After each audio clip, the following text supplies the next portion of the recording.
It was a dark night in June 1988 near Bishopville, South Carolina, when the legend began. Chris was driving home after a late night at work when he got a flat tire along the highway beside the Scape swamp. He got out of his car and changed the tire on the quiet, lonely road. As he was throwing the flat into the trunk, he heard something rustling behind him. He turned around with his flashlight. He saw a 7-foot-tall creature with glowing red eyes staring at him. Frightened and not exactly sure what he was looking at, he slammed the trunk. When he did, the creature started running toward him on 2 legs. It was running so fast he could see dirt kicking up behind it. He immediately jumped into his car and locked the door. Almost simultaneously, the creature was standing outside his driver's door. It grabbed the door handle and tried to rip it open. "Go, go, go!" He screamed, dropped it in drive, and punched it. As he hit the accelerator, he heard a loud, low crunch of metal. The monster leaped onto his roof. The roof dented in several places. He heard the sound of the metal roof bending and horrible scratching noises, like fingernails scraping metal. "You gotta shake it, dude." He swerved left and right to throw the monster off, but it held on. He heard a loud bang from the roof and noticed it was trying to punch its way through the roof. He saw 3 long black claws curl over the top part of the windshield. He slammed on the brakes to throw it off, and it worked. The creature rolled off the roof and landed in front of his car. His car screeched to a stop. Standing in the headlights, through the gray smoke and smell of burnt tires, he could clearly see what it was. It was a huge, lizard-like creature with red eyes, wet, green, scaly skin, and webbed hands and feet. It was extremely muscular and looked very pissed off. Ramming speed! Terrified, he slammed the gas pedal to the floor as hard as he could in an attempt to run over it. His car lurched towards the beast. The giant creature sidestepped his car and swiped at it as it flew past.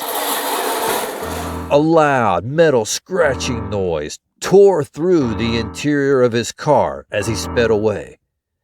The beast gave chase.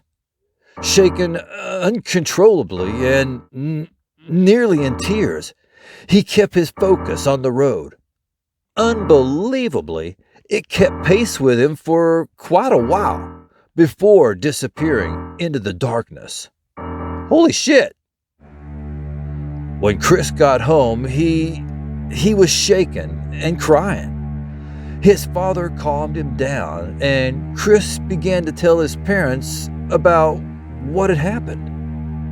His dad knew that his son was not an imaginative storyteller, and Chris's highly emotional state compelled him to believe that he did in fact see something highly unusual and horrifying. He's going to need therapy after this. The next day, his dad went to inspect the damage to his car. The roof was dented in, and the paint was scratched in several places. Small puncture marks also dotted the car's body. The driver's side of the car was also damaged. It had 3 long scratch marks that went down the side of the car. They stopped where the side view mirror was ripped off. 3-toed footprints were all over the roof. When the Lee County Sheriff heard about what had happened to Chris, He interviewed him and asked Chris if he would be willing to take a lie detector test. The sheriff figured that if Chris was really just making up a story for attention, the thought of taking a lie detector test would make him recant his story. To the sheriff's dismay, Chris happily agreed to be tested, adding that he was positive of what he had encountered. He's like, "I don't care, bring it." Chris drew an image of the being that attacked his car and was prepped for the test. A series of questions about the event were put to him, and he answered them with no hesitation. Despite believing that they were the victims of an imagination gone wild, the officers administered the lie detector test, and the sheriff soon realized that's not the case. Chris had passed every question with flying colors. He was telling the truth. Here, officer, have a little crow." The sheriff's office made several plaster casts at the site of the encounter of what appeared to be 3-toed footprints, measuring some 14 inches in length. They decided against sending them on to the FBI for further analysis after expert biologists advised them that they were unclassifiable. According to a South Carolina Marine Resources Department spokesperson, the tracks neither matched nor could be mistaken for the footprints of any recorded animal. So they don't know what the hell it was.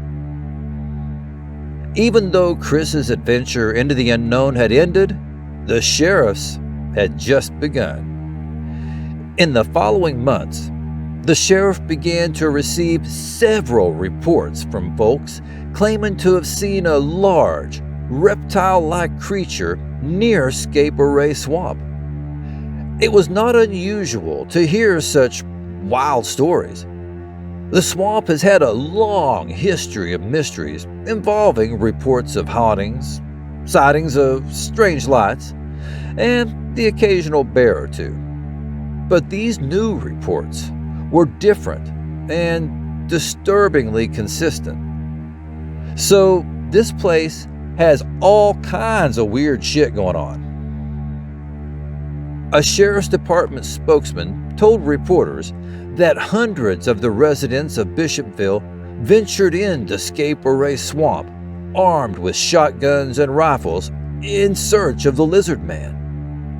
After investigating it himself, he said that he had no doubt that there was something very bizarre on the road with young Chris that strange night. He thought, though, that there had to be a more traditional explanation. Right, like what? Swamp gas? Multiple eyewitnesses began to surface. Many of those the sheriff interviewed were upstanding members of the community. Business owners, clergy, judges, and doctors. They were people who risked losing credibility and possibly their career by coming forward with a fabricated story. Most of all, the sheriff noticed the intense emotional state of some of the eyewitnesses. His investigative training at the FBI Academy taught him to look for elements of emotional distress to help him determine when someone was recuperating from a truly terrifying experience. Many who reported seeing the lizard man were displaying all the signs. Most people couldn't even get all the way through their story before breaking down in tears. That sounds pretty believable to me. It wasn't long before the legend spread throughout the region and beyond. The press, curiosity seekers, fanatical weekend warriors, and television crews from around the world started to arrive. Gradually, businesses began to profit from the invasion. The lizard man frenzy engulfed the small community and the nation when the Bishopville lizard man story was reported on CBS News. Stories were also published in the Los Angeles Times, the Charlotte Observer, the Herald Examiner, and Time magazine. Serious investigators, the international press, and the societal fringe showed up on the scene. And here come the vultures. The sightings attracted tourists interested in seeing the creature and hunters interested in tracking it. A nearby radio station even offered a $1 million reward to anybody who could capture the creature alive. Good luck with that. How much if you kill it? Shortly after, George from Bishopville reported seeing the lizard man while collecting water from an artesian well near the Scape swamp. George had brought a handgun with him just in case a large bear or some other predator decided to attack him. As he was dipping the bucket into the well, he heard a low grunt.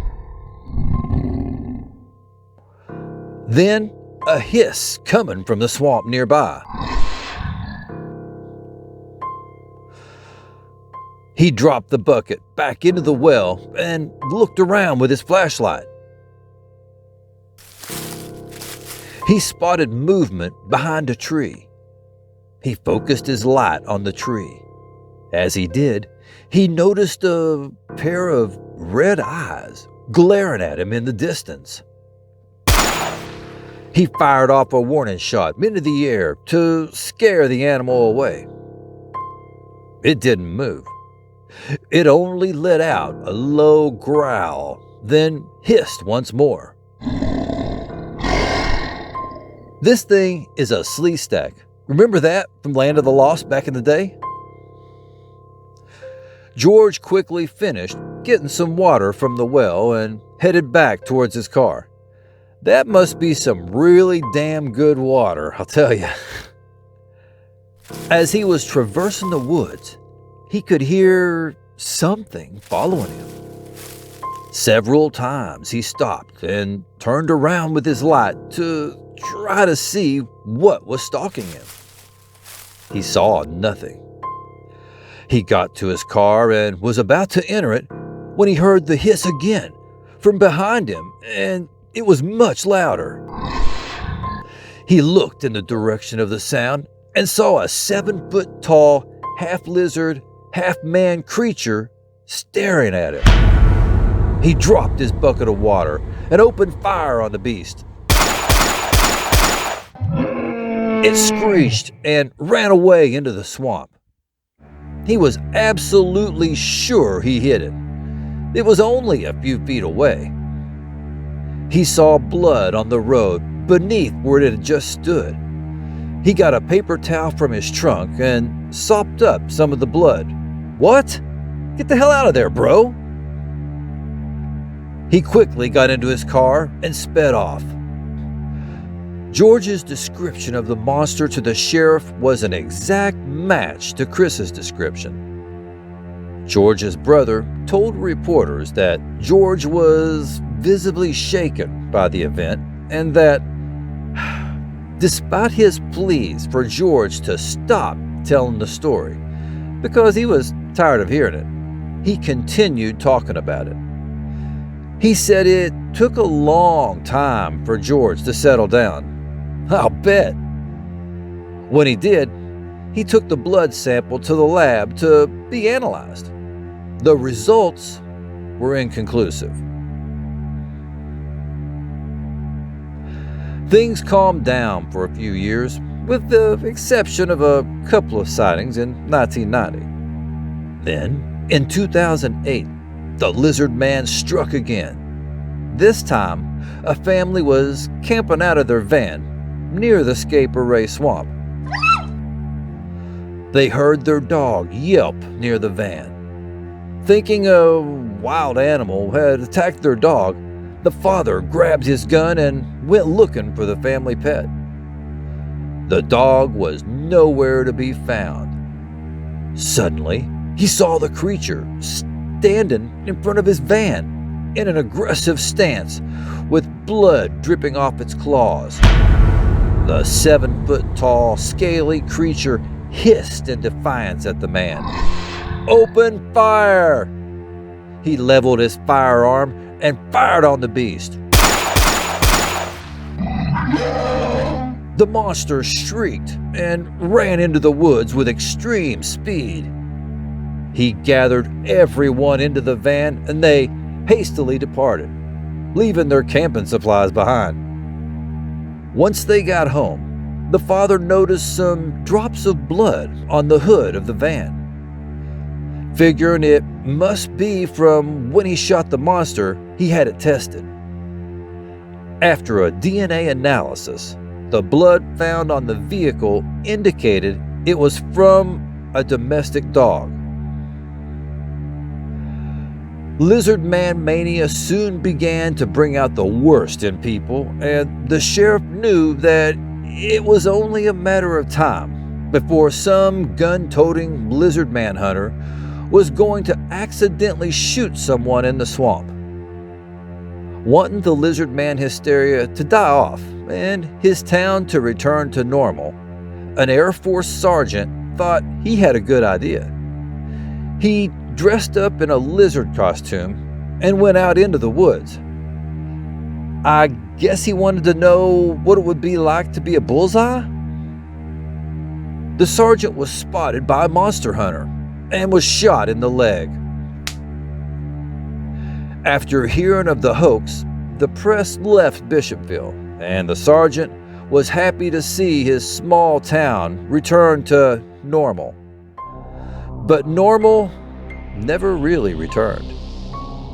The following year, one eyewitness, a colonel in the Army Corps of Engineers, reported seeing a half-dinosaur, half-man running alongside his car late one night.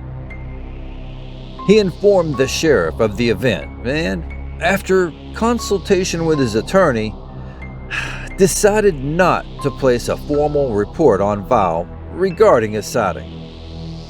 The stated reason for his refusal was that his lawyer told him he would lose his confidentiality.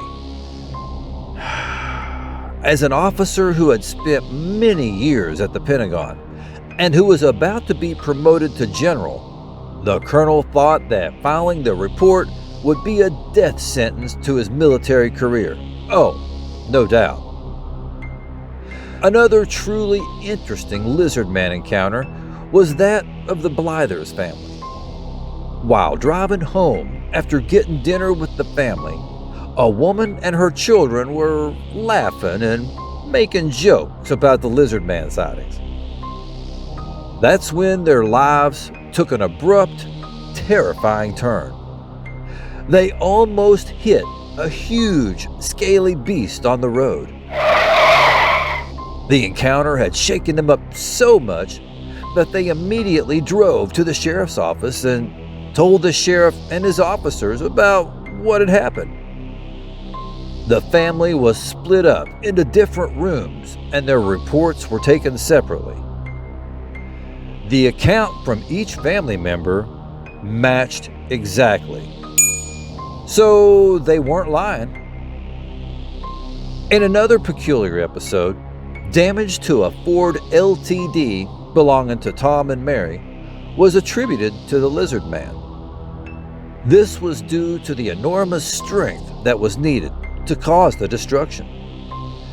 In the middle of the night, when Tom and Mary were asleep in their house, the bumper, fender, and grill of their car had been ripped off and wires were pulled away from under the hood.